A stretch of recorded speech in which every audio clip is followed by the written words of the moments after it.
کی بصیرت. صدق اللہ العظیم.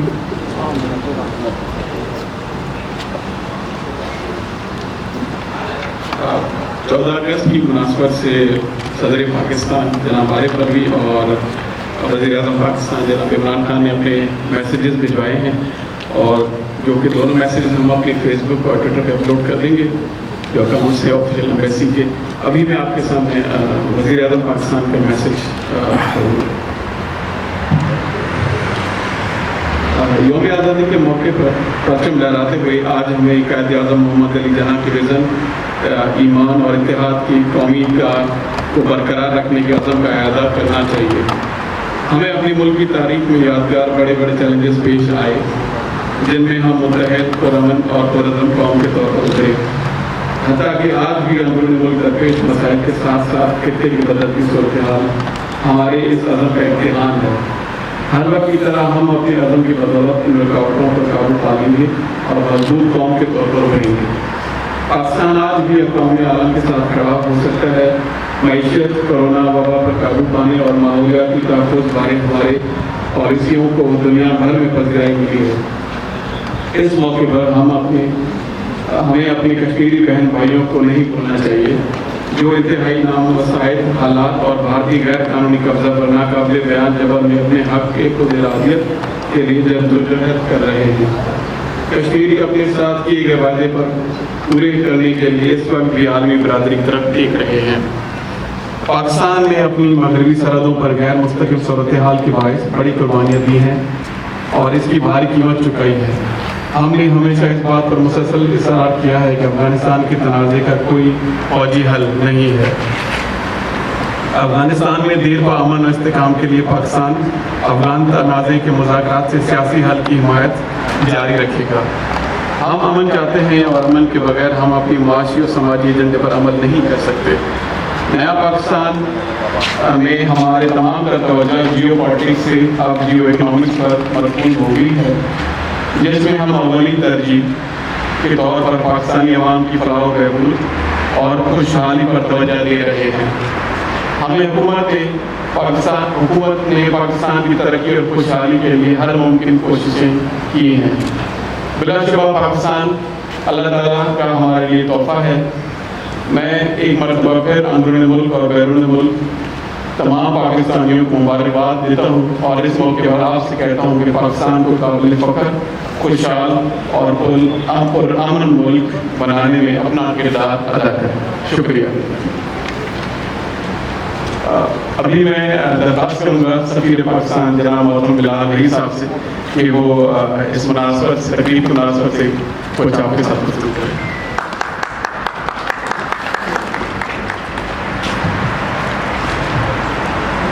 السلام علیکم.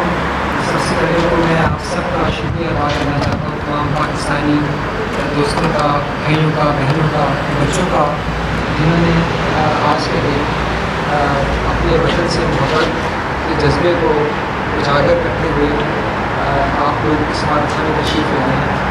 اور یہ اس بات کی نمازی کرتا ہے کہ آپ ایک پاکستانی چاہے پردیس میں ہو یا دیس میں، وہ اپنے وطن کی محبت سے کبھی مان نہیں کرتا. اور جب بھی کوئی ایسا موقع آتا ہے اپنی تقریبات کی قومی تقریبات کو منانے کا، تو وہ سارے مظاہرے کرتے ہیں، اکٹھے ہوتے ہیں. لہٰذا میں آپ کا بے شک مجھے احساس ہے کہ ہمیں احساس ہے کہ یہاں پہ گرمی ہے. اور پھر میں یہ کہنا چاہوں گا کہ یہ گرمی شاید اس سے زیادہ تھی جب 1947 کی رات کو پاکستان کے قیام کا اعلان کیا گیا. اس وقت بارش بھی ہو رہی تھی، حبس بھی تھی. شاید 27 رمضان کا دن تھا اور اسی لیے ہم سمجھتے ہیں کہ پاکستان کا قیام ایک بڑا بابرکت واقعہ تھا جو ضرور پذیر ہوا. اور اس وقت ہم نے آزادی حاصل کی انگریز کی غلامی سے اور انڈین کانگریس کے استحصال سے. مسلمان چونکہ آپ کو پتا ہے کہ اس وقت یونائٹڈ انڈیا میں اقلیت میں تھے اور ہمارے قائدین تھے تحریک پاکستان کے